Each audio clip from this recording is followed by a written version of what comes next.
Oh, hi. I didn't see you there. I was just praying to the porcelain god. I was just praying to the porcelain god. Do you know what that means? It means to throw up. To throw up.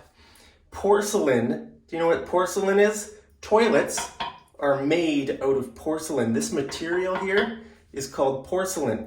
And I'm on my knees. It looks like I'm praying, right? So it looks like I'm praying to the porcelain god, right? I'm bowing. I better clean my toilet. All right, in this lesson, I'm going to teach you 10 ways to say throw up. 10 ways. I was only going to teach you 9 ways, but I thought I'll be extra generous to you today and teach you 10. Okay, so the first one is vomit. Vomit. Now, this one is the most formal, and it's sort of the medical way to describe it. You know, you might hear doctors talking about vomit, or if you're in a really formal situation, this is probably the best one to use vomit. But actually, I would say the most common one is throw up. You know, if you just want to use one and not learn any other words, that's why you're watching this video, right? You're learning. It's good to learn other ways to say something. But if you just want one to be safe in any situation, then it's better to use throw up. Okay, so just remember, throw up, you can just forget about all these that I'm going to teach you. But if you want to take your English to the next level, then, stick around for the rest of this lesson. Okay, so throw up is the most common. You can use it in any situation. Now, sometimes people also use the word sick. They say, I feel like I'm going to be sick. Okay, now that is a bit vague because really the word sick could mean anything, right? It could mean a headache. It could mean just a wide variety of illnesses. But usually, if someone says, I feel like I'm going to be sick, usually that means they feel like they're going to throw up. Okay, now also, when you fly on an airplane, that little bag in the pouch in front of you, that's called a sick bag. A sick bag. Okay, now the fourth word is regurgitate. Regurgitate. Have you ever heard? That's a fancy sounding word, right? Regurgitate. Well, actually, that is what animals do to bring up their food to feed their young. Like, have you ever seen birds, like a mother bird feeding her baby bird, right? She brings up the food from her stomach, or I think it's actually her crop. I don't think birds have stomachs. I don't know. Let me know down there if birds have stomachs, but I think birds have crops, right? It's like sort of a chamber before your stomach. So cows, I think cows can regurgitate their food to chew their cud.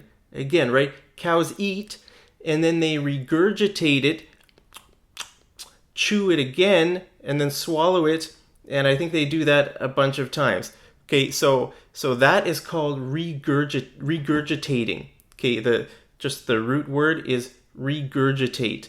So technically, that's different from throwing up, right? But sometimes we still use this word. You might hear people say, I don't know, I regurgitated my pizza, right? If you ate some pizza and it didn't sit very well in your stomach, you might regurgitate it. So even though it has a different meaning, people might use that to talk about throwing up as well. Okay, so all the next words I'm going to teach you are really informal. Okay, like I said, really the only formal one is vomit. The most common one that is still, you can use it in formal situations too, is throw up. But all the rest that I'm going to teach you here are really informal. There are so many ways, informal ways, slang ways to say throw up. Okay, puke. Okay, so that's number 5. Puke. Have you ever heard that before? That's just a casual way. If you're with your friends, you can say, "Oh yeah, I was puking all night. I was awake all night puking because I ate some bad seafood," or whatever. Okay, so another one is barf. Barf. Puke, barf, all of these are just synonyms. They all mean the same thing, okay? So you can say puke, you can say barf, you can say hurl, hurl, hurl. Remember in yesterday's lesson I taught you that the word hurl is another way to say throw, right? If you throw something really big with a lot of force, you can say, I hurled. Okay, you could say the giant hurled a boulder at me. A boulder is a big rock. Okay, the giant hurled it. So hurl sort of has this idea of violence. Imagine there's some loud people in the hallway here of my building. Okay, so when you hear hurl, think violence. If you throw up with a lot of force, then you could say I hurled. Okay, so it's the same as throw. If you violently throw up, or if you violently throw something, a good word to use there is hurl. Okay, now another one is upchuck. Upchuck. I kind of like that. Upchuck. Remember, chuck was another word for throw, right? If you want to throw something away, you just chuck it out. Or if you want someone to throw you something, just casually, hey, can you chuck me a pen? Can you chuck me an apple? Right? Sort of like the word toss. Actually, that's another one too, to toss your cookies. To toss your cookies. That's an idiom for throw up. I was tossing my cookies all night. I feel like it feels like there's a bug crawling on me. Okay, so I was tossing my cookies. Imagine eating cookies and then they don't sit very well in your stomach, then you toss them. Feels like there's a bug crawling on me. Can you see? Is there a bug crawling on me? Feels like some kind of almost felt like a spider or something. I hope it's not a spider. Anyway, okay, back to the lesson. So Ralph. Did we go over Ralph? I don't think so. So the next one is Ralph. Ralph. Now that's kind of funny because that's a person's name. A person's name. It's common for people to be called Ralph, right? R-A-L-P-H. Okay, but it's a verb, to Ralph. I Ralphed my dinner, right? Went out to a restaurant and the food didn't sit. Now you might not know, if food doesn't sit in your stomach, that's the word, we use that verb sit, okay? If food sits, that means it's digesting well. If it doesn't sit, then you might Ralph, okay? So just remember, so when we talk about all these things, the verb is to sit. If it doesn't sit, then you puke, or you Ralph, or you hurl, or you toss your cookies. The next one is retch. Retch, Ralph, and the next one is also an R word, retch. I don't know. It's probably not as common as, puke or barf, but, sometimes you hear people say retch or Ralph. Now the next one is to bring up. Okay, sometimes you hear people use that phrasal verb. For example, the food I ate didn't sit very well, so I brought it back up. I brought it back up. To bring up. I would say that's not as common as some of the other ones like puke or barf, but sometimes you will hear it, to bring up. Okay, well, that's already number 12. I told you I was only going to teach you 10. See, I'm always going above and beyond for you. I'm always so kind to you and good to you. Here's a hug to make your day because you're so special. Okay, so the last one is heave. Heave. Now remember, this is also one of the meanings to throw. In my last lesson, heave, right? If you throw something really big or heavy, like if I were to throw this table at you in a fight, I would heave.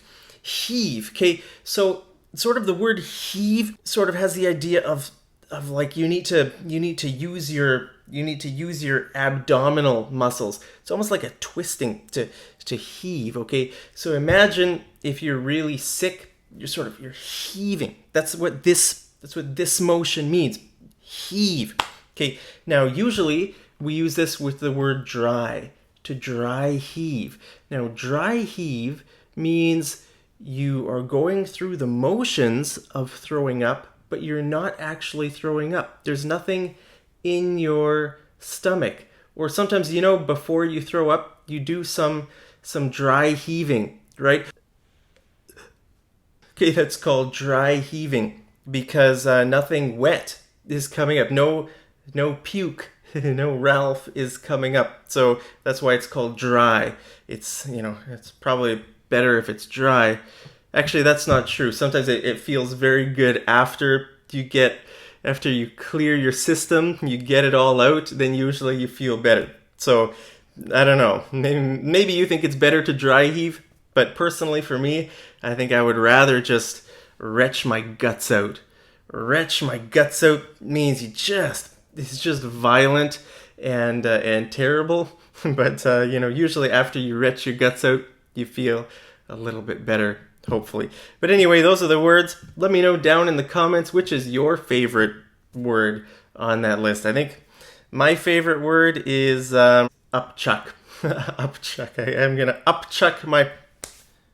I think I'm being eaten alive by bugs, or maybe it's just something psychological. It feels like bugs are crawling on you.